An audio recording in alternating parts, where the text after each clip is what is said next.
TFM. This is J.G. Hertzler, General Martok on Deep Space Nine, and you're listening to Trek FM.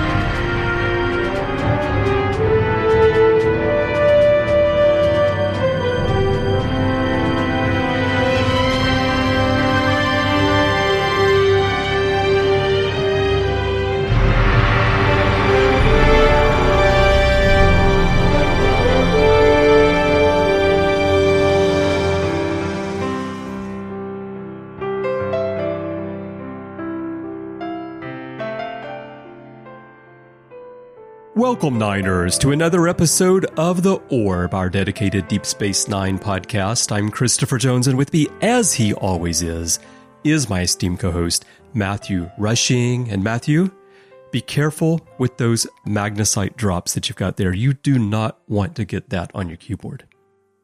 Oh, Chris, how many keyboards have I gone through? Just burning through them, right? Yeah, it just burning through them. It's so frustrating. So frustrating. Oh, my gosh. You got to be really careful with that stuff. Yep, you do. You got to be real careful. So, all right, everyone. Well, we're going to stay away from the magnesite drops today as we discuss the next episode in Season 2 of our DS9 30th Anniversary rewatch. This is Episode 8 of the season, Necessary Evil. And here is a quick rundown of the story.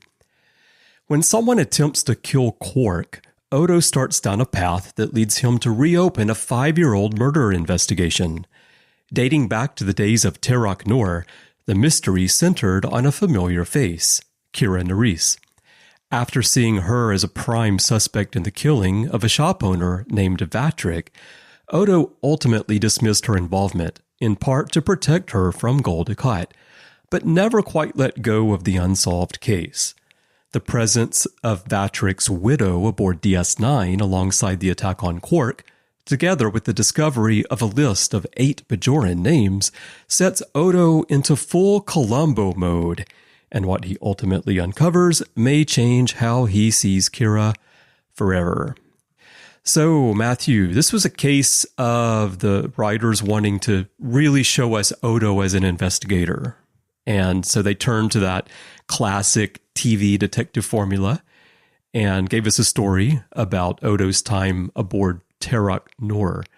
So how did you feel this worked? And I guess in the context of what they wanted to do, how well does that setting of Terok Nor work compared with them trying to give us that glimpse of him as an investigator in the present aboard DS9 with Starfleet running the station and all that?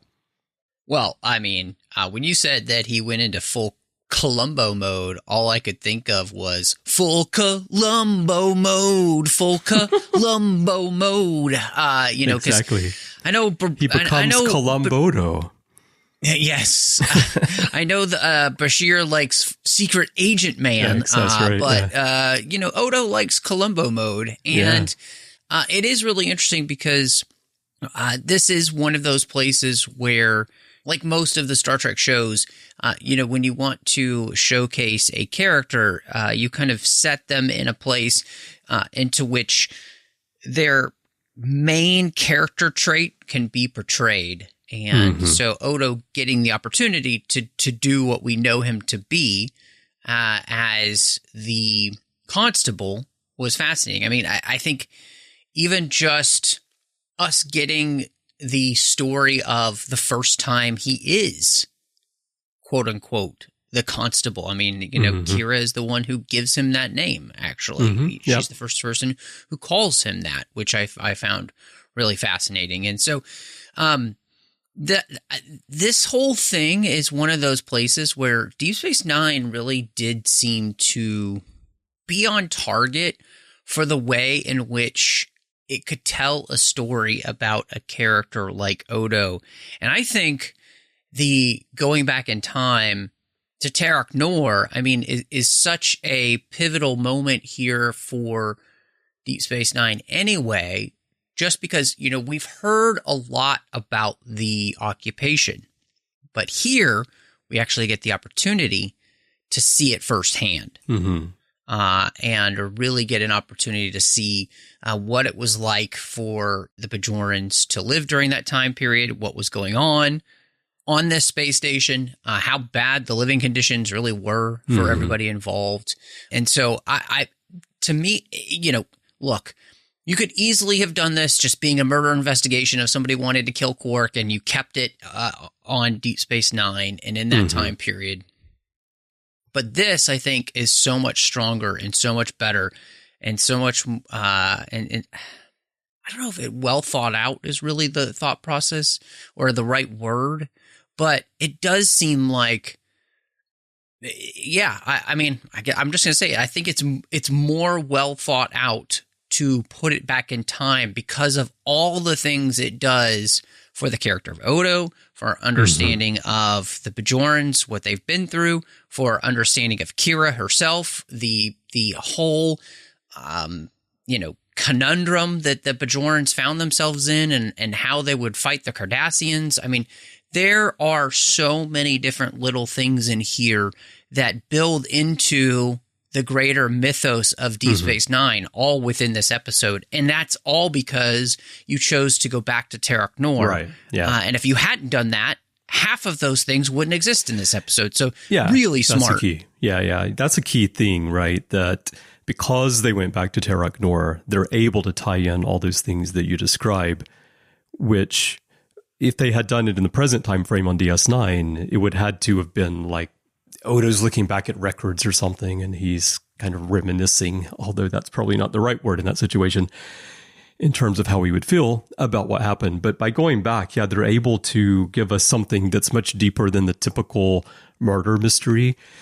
And I think also by embracing the tone of the show, which is something that actually Nana Visitor had said about this episode, where she said that she really loved how the episode left the relationship between Kira and Odo, which we can talk about later, but left it ambiguous, and that the show... One of the things the show does very well, she said, is that it doesn't tie things up in nice, neat little bows for the audience. And because it embraced that approach to writing here, I think that it allowed Odo to follow this trail, and where as a viewer, you really don't know for sure who may have killed Vaatrik either. And the fact that even in the end, he isn't able to solve the case really sets it apart from your typical murder mystery, and I think makes the episode a lot richer.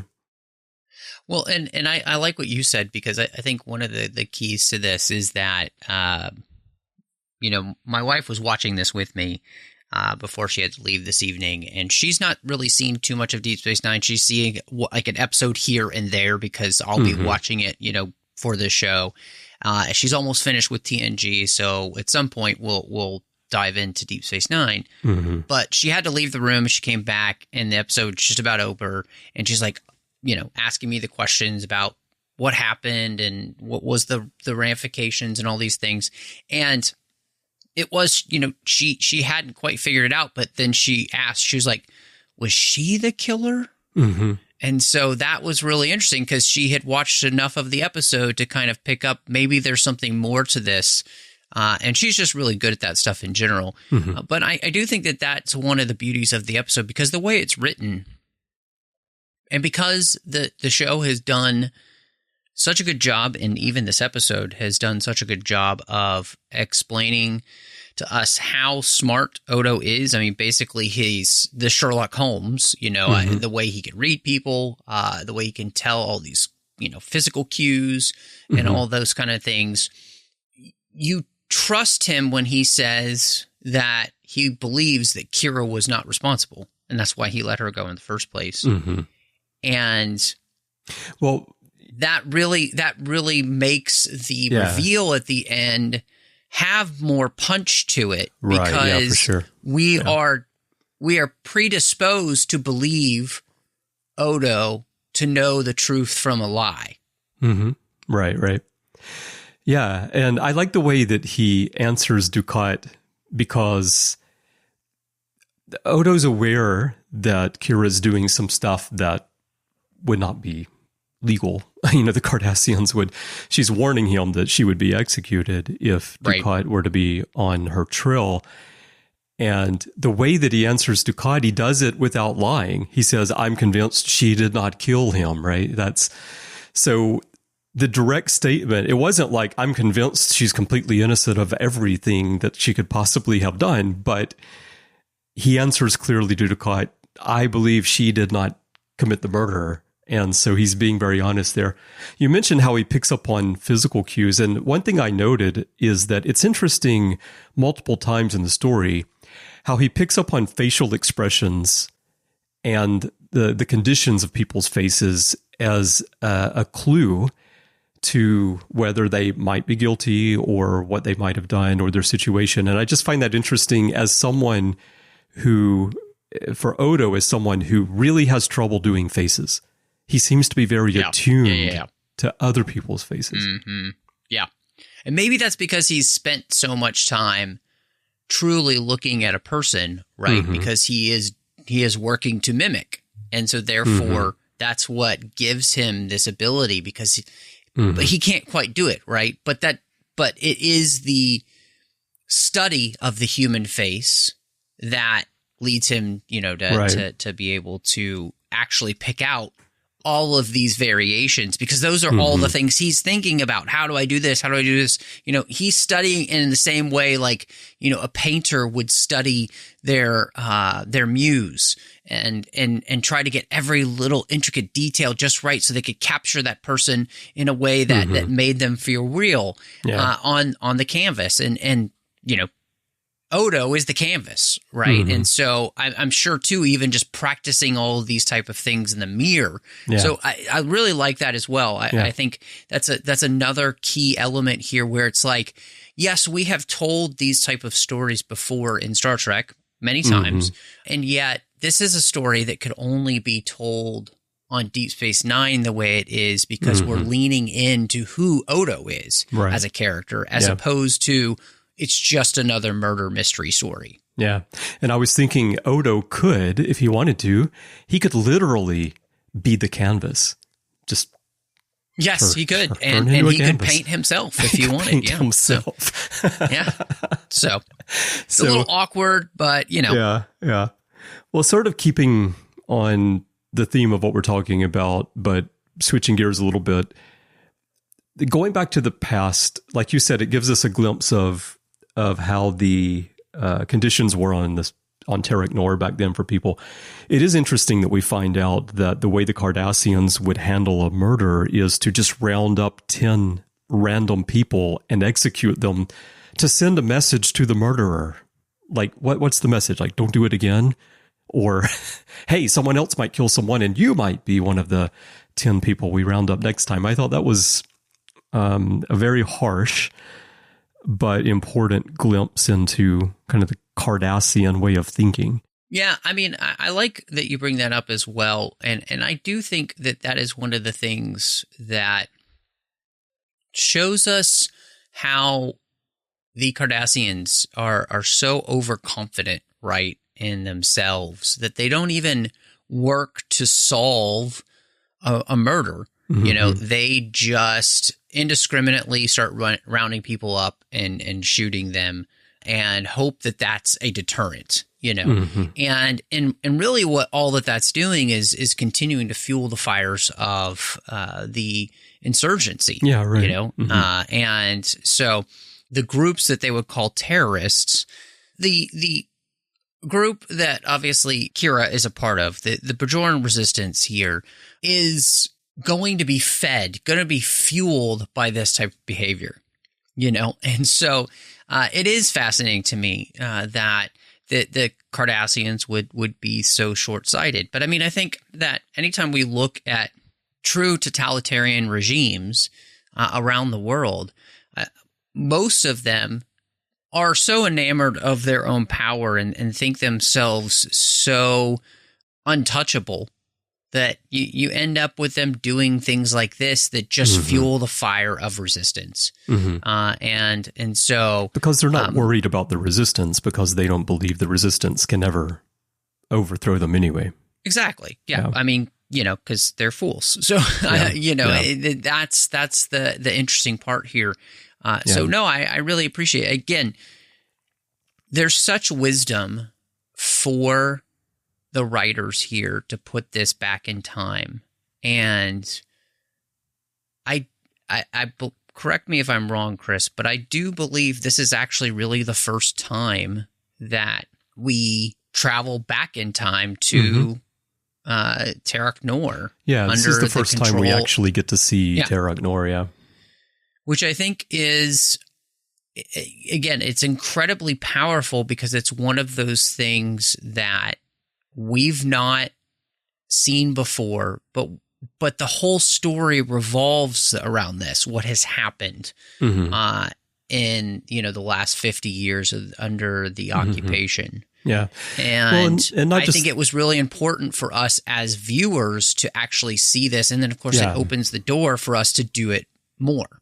Right. And not just the last 50 years, but the last 5 years or even just a couple of years, because what it does, we get to see Odo meet Kira and Quark and Dukat for the first time. But it wasn't that long ago. And so I think it really helps the premise of the show feel real, that not only did this station exist before Sisko and Starfleet arrived, but a lot of the people that we see all the time had their own lives and their own interactions with one another in a completely different environment just a few years earlier. Well, and a lot of times you do a throwback episode that brings you back in time to when things first happened.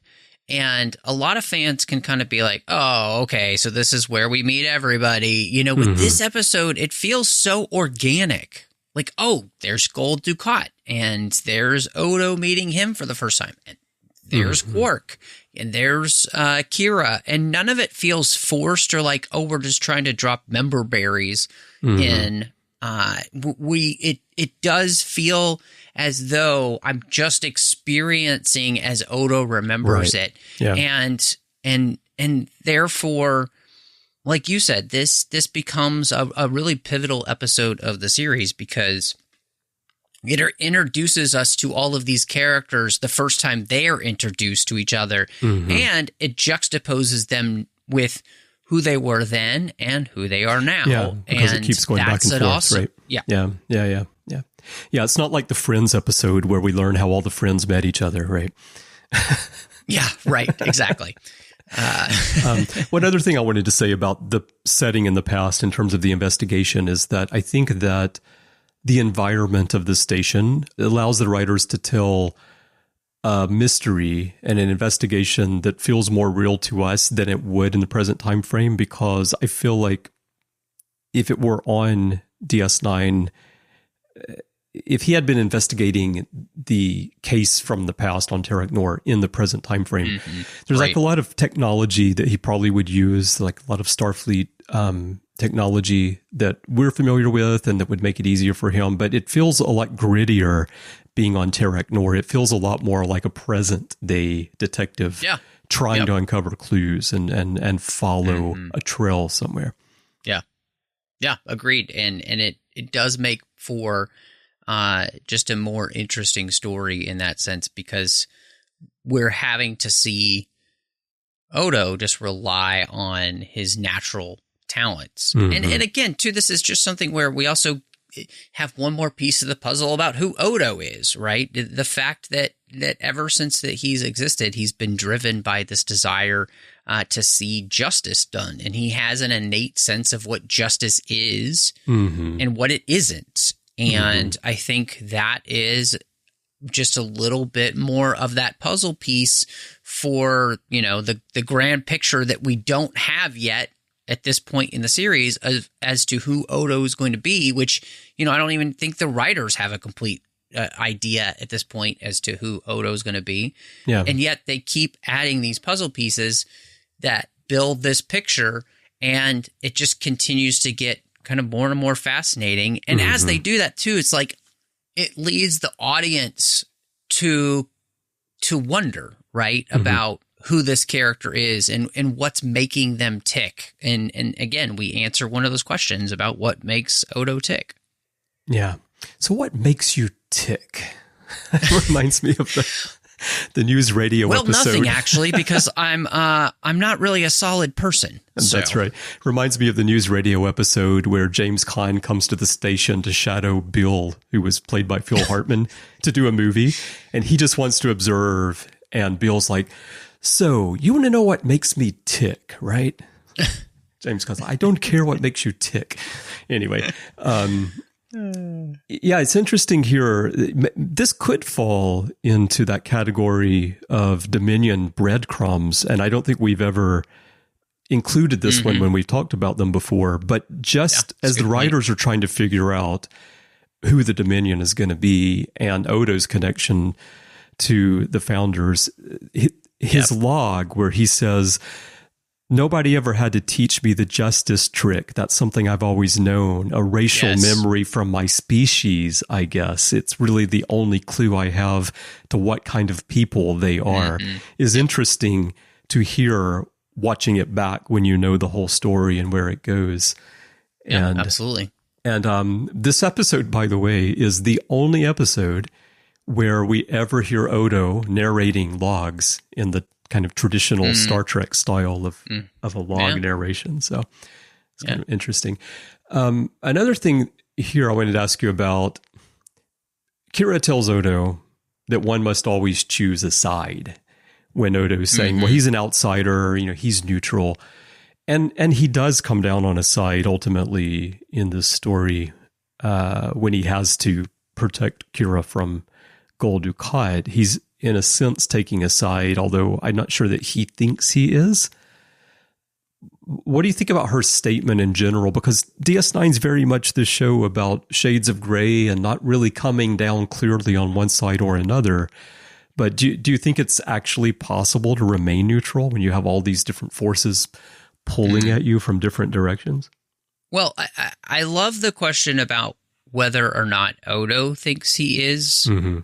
And I don't think that Odo believes himself to truly be taking a side. Right. Because, as he says to Gul Dukat, she's not guilty of the crime you would accuse her of. And so therefore, to him, to let her go is not against his sense of justice. And so I love that, again, this is one of those things, right, where Deep Space Nine kind of creates a question then for everybody who's watching carefully. Is justice enough, right? Even if we have an idea of what justice is, well, I mean, if it's not tempered by any other values, we can twist that in a lot of different ways. And I think that's really interesting. And of course, Odo is able to twist that his sense of justice into allowing her to go, even though, again, he is working for the Cardassians and they would want to pick her up. And so therefore, I think you're right. Odo does choose a side in that way. He does make a value judgment on whether or not turning Kira in to the Cardassians, knowing what they would do to her, and I think also seeing what they are doing to the Bajoran people, he does seem to kind of choose a side here. And that is, I think, in the end of these big moral questions, I don't think it is possible for us to not choose a side. But I also think it makes abundantly clear that we can't just be driven by one virtue. Right. All the virtues need to work together to help us make these decisions, and I think that's where, and that's kind of one of the definitions of wisdom, right? It's rightly applied knowledge. And so that's one of those things where we see Odo kind of putting together a lot of pieces here, and he makes this decision to let her walk. And so, yeah, I do love that because it is a question as well for that Star Trek has been faced with many times for our different characters. I think it's one of the reasons captains have always struggled with what to do with the Prime Directive thing, right? Because this rule, comes up and butts up against other virtues that we hold dear as people. Right. And so I think that's what, again, it's one of the things that makes Star Trek really interesting when it's done really well, right? It makes you ask big questions. And this episode doesn't give anybody any easy answers, which is what Deep Space Nine was best at. Yeah. Yeah. I think the Prime Directive butts up against reality as well, right? Like it's a good idea in principle, but it's very hard to actually apply in the real world, which I think is how I feel about this question of coming down on one side or the other. I think in the real world, for most people, we have views of situations that straddle a line one way or both directions, I guess I would say, not extreme to one side or the other. And circumstances, however, sometimes will force you into essentially taking a side, because it's not always possible to just be neutral, even if you don't entirely agree with one side or the other. Yeah. Yep. And so I think, that's a question raised here in this episode for sure. I wanted to also ask you about, this is an interesting thing about this episode, because as we're watching it, we're trying to figure out who may have committed the murder or who's involved in it. Rick Berman made an interesting decision in cutting a scene, which Michael Piller wanted to keep in, and so did Mark Limo, who's playing Gul Dukat. And the scene was after Odo talks to Kira, he goes to see Palra, and as he's approaching her quarters, he sees Gul Dukat leave the quarters, and they kiss goodbye. And then Dukat goes away. And that scene is not in the episode. And it seems like that the inclusion of that scene would have really changed the viewing experience of trying to figure out who may be responsible for this. Now, you can imagine that all that happened and we didn't see it, so it doesn't necessarily change Odo's investigation. But for us as a viewer, it's sort of an interesting choice to remove something like that probably, I feel, cutting that scene took away a little bit of the richness of the story. That's an interesting one, because I think in some ways, to me, I don't know if it muddies the waters, I'm not quite sure how I would feel about that scene being in there, because I do feel like, they already have reasoning for Dukat choosing Odo as the person to do this investigation, which I really liked, right? Because it is about Bajorans who are working for Cardassians, and so therefore Gul Dukat wants himself removed from the situation as far as possible so he can seem to be objective in this, right? Even though what he's really wanting is to protect these collaborators. So then him having kind of an affair with Palra, I feel like that just kind of muddies things too much, and it makes it and it doesn't necessarily help the story really any. So I understand why they cut it. I get why they cut it, and because it's a wild misdirection that doesn't actually pay off for the rest of the story. It's just a wild misdirection. And so I can see why then they felt like it wasn't needed. So I don't know. How do you feel about it? Well, I feel like if it had been in there, it would have given us one more person to suspect a little bit. So it would make the puzzle a little bit more complicated. I see what you're saying, of course. And it's not like we don't have enough to ponder in the story as it is right now. I mean, the fact that Odo can't figure it out in the end shows how complicated the whole thing is in the first place. Well, and I would argue that if you had this, Odo has another avenue to walk down and to be searching for whether or not, Gul Dukat has any involvement in all of this. And it's easier to believe that Odo couldn't solve the mystery when the only person we find out later is actually involved was Kira all along. Mm-hmm. Instead of, I feel like if the Dukat scene had been in there, well, then it almost really doesn't make sense for this to be an unsolved mystery, if that makes sense. I feel like that scene, inserting it in there, makes that feel less plausible than where we get to the end when we're like, oh, Odo, that's why he never solved it, because the person he believed was a bad liar was actually the best liar he'd ever run into. Mm-hmm. She has a coffee mug that says that. She keeps it on her desk. Best liar you've ever met. Best liar, yeah. Yep, exactly.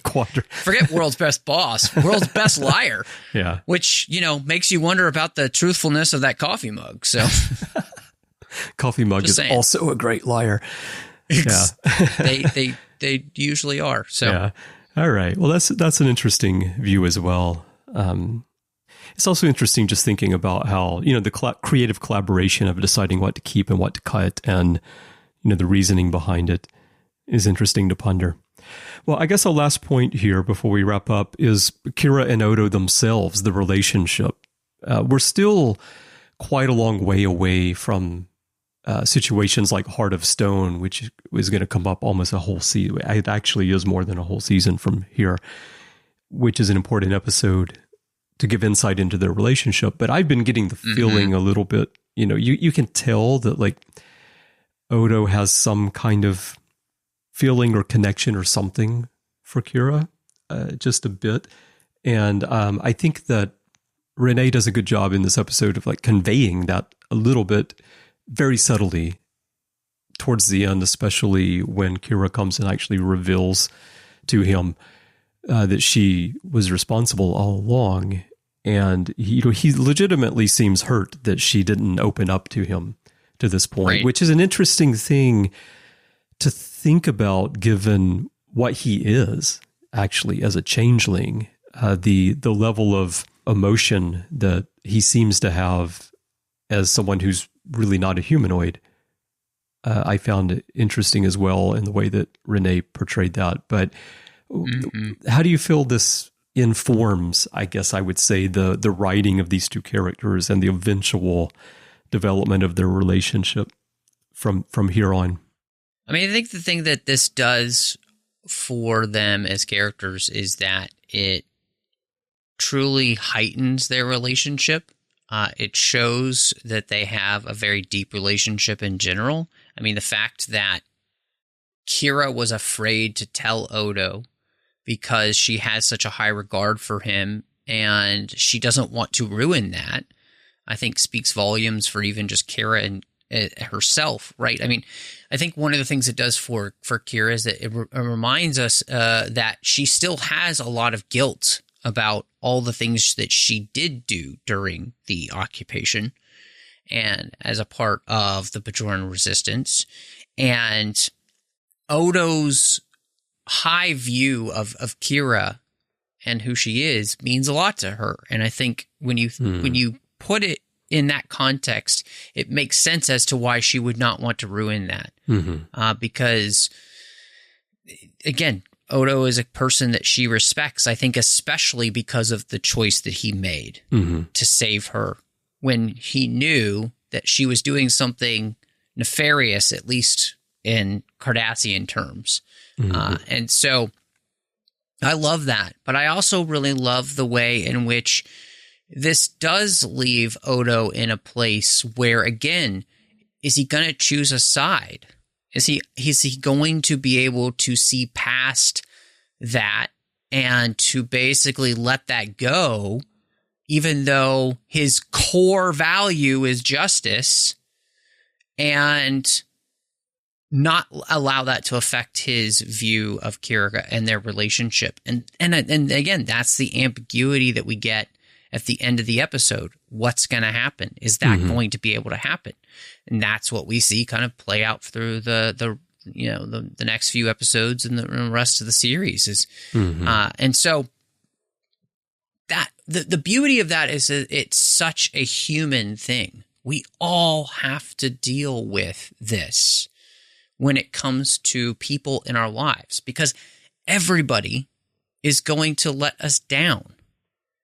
And everybody is going to do things to which they surprise us, they shock us, they sadden us, and they make us, have to reckon with, okay, that happened. How am I going to see them? And am I going to see them differently? And so, yeah, I really like what this does for their relationship. And it's one of the hallmarks of Deep Space Nine, right?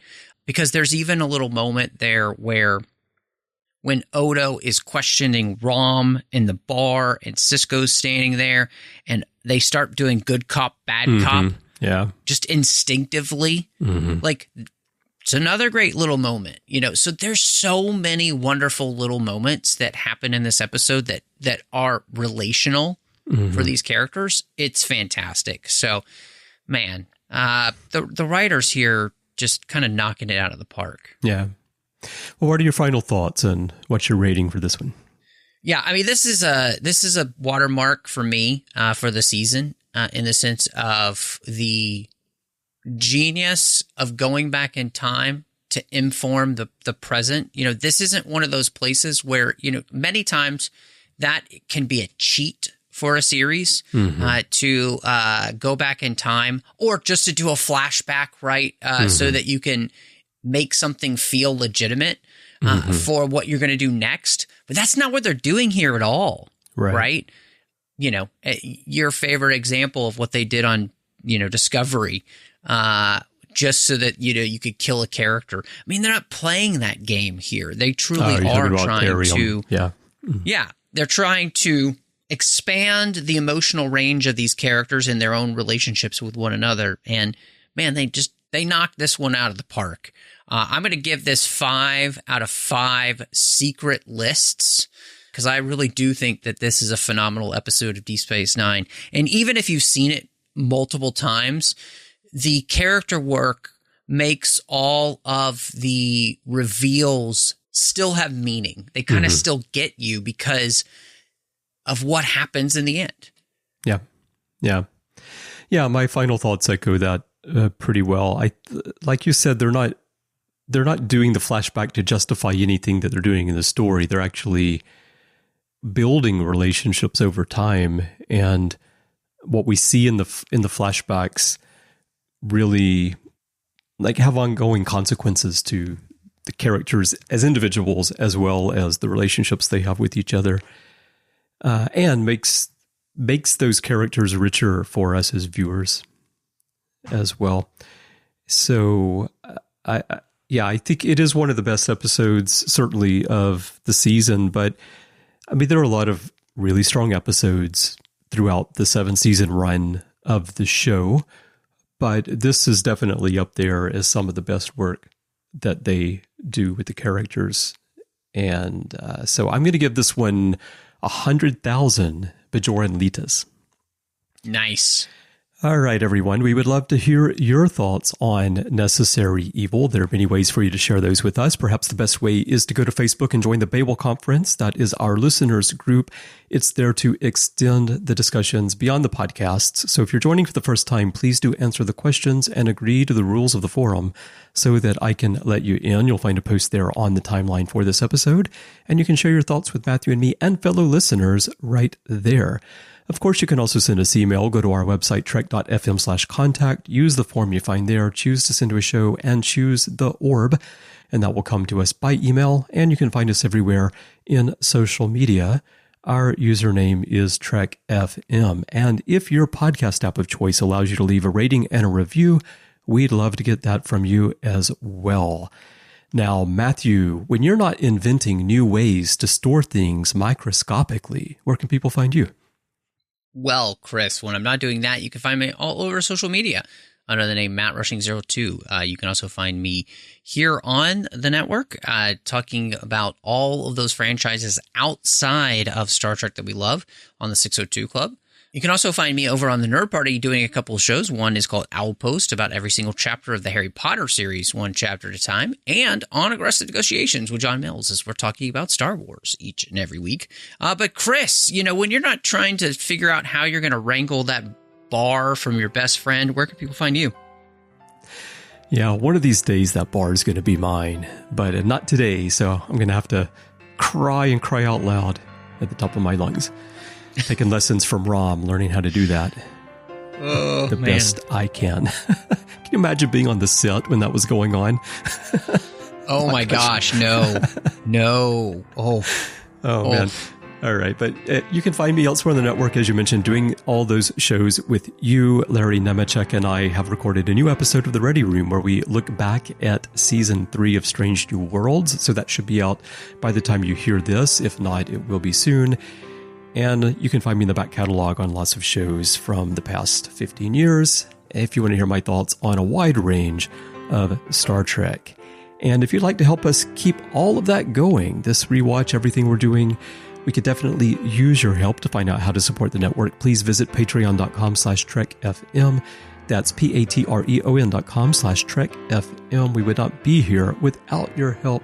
So thank you to everyone who is supporting us now. And I forgot to mention, also, if you'd like to chat with me, you can find me on social media. My username everywhere is C. Bryan Jones, letter C, and Bryan with a Y.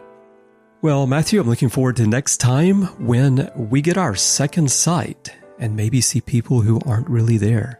Well, Chris, I see dead people. And we want to thank everybody for listening to this spooky edition of The Orb. And we will see you next time as we gaze into the orb.